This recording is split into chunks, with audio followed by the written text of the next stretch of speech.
Oke, assalamualaikum warahmatullahi wabarakatuh. Kembali lagi di channel saya.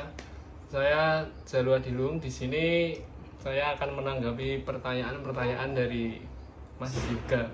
Oke, perkenalkan nama saya Yoga Adi Pratama. Saya di sini sebagai yang menanyakan tentang apa tadi, berpikir secara logis.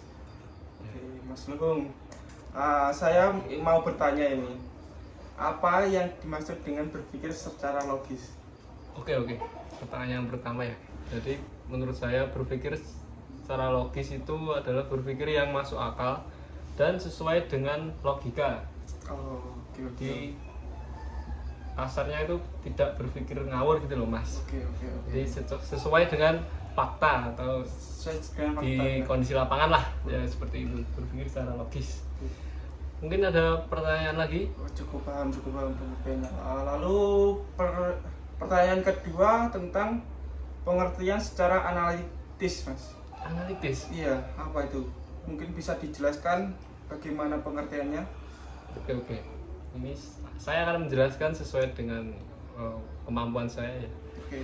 Jadi berpikir secara analitis itu adalah kemampuan menguraikan suatu masalah biar bisa menjadi bagian-bagian kecil, nantinya itu bisa dipahami dan diselesaikan dengan mudah. Di masalah itu ibaratnya panjang ya, itu diuraikan menjadi bagian-bagian kecil. Nah, nanti per bagian-bagian itu diselesaikan satu persatu. Oh, itu tadi pengertian dari pengertian analitis ya, Oke. Biar bisa diselesaikan secara mudah nantinya. Oke. Jadi memahaminya itu dari bagian-bagian kecil dulu. Tadi untuk pengertian secara logis tadi, mengapa berpikir secara logis itu penting di kehidupan sehari-hari? Ya, itu karena bisa membantu untuk mengambil keputusan, Mas. Bisa mengambil keputusan yang tepat dan tentunya rasional, terus sesuai kenyataan lah nanti kedepannya gimana. Mungkin itu ya saya pahami.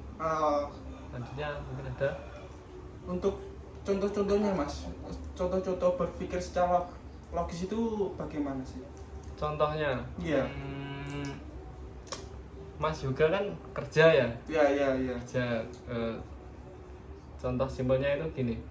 Mas juga itu bisa menentukan rute tercepat untuk sampai di tempat kerjanya. Misalkan lewat jalan yang A itu lebih cepat, atau lewat jalan yang B itu lama, terus ada jalan lagi yang C itu lebih cepat tapi mungkin jalannya rusak atau gimana, ya seperti itu. Soal tentang menentukan rute tercepat untuk sampai ke tempat kerjanya. Cukup paham contohnya. Sekarang Mas, aku belum paham tadi perbedaan antara berpikir secara logis dengan berpikir secara analitis itu apa perbedaannya? Kalau logis itu berfokus kepada penalaran ya yang benar. Itu lebih ke penalaran. Ya, yang itu lebih itu tadi pengertian di logis ya? Ya, kalau analitis itu mungkin berfokus pada penguraian atau pemahaman masalah. Kita memahami suatu masalah itu ya mendalami lah, memahami masalah itu gimana gitu. Kalau kita mau melatih berpikir secara analitis itu gimana, Kak? Cara melatihnya ya? Iya. Sebenarnya itu gampang sih. Contohnya itu sering memecahkan soal masalah, atau kalau misalkan kamu punya masalah yang sebenarnya masalah itu sudah terselesaikan ya, tapi kamu penasaran ya, kamu bisa menganalisis kenapa sih masalah itu bisa muncul kepada kamu ya, kayak gitu. Sama mungkin mencari hubungan sebab akibat sih sama ya.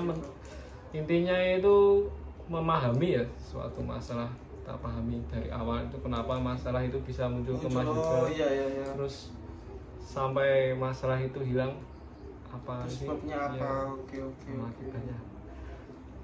mungkin Ada lagi sudah cukup pertanyaan? Mas, pertanyaanku dari situ aja. Saya ucapkan terima kasih. Ya, Mungkin sudah cukup. cukup saja. Jadi itu pertanyaan-pertanyaan dari Mas Yoga yang sudah saya jawab dengan kemampuan saya dan yang sudah saya pahami selama ini. Jadi kurang lebihnya saya mohon maaf. Saya akan menutup video ini. Assalamualaikum warahmatullahi wabarakatuh.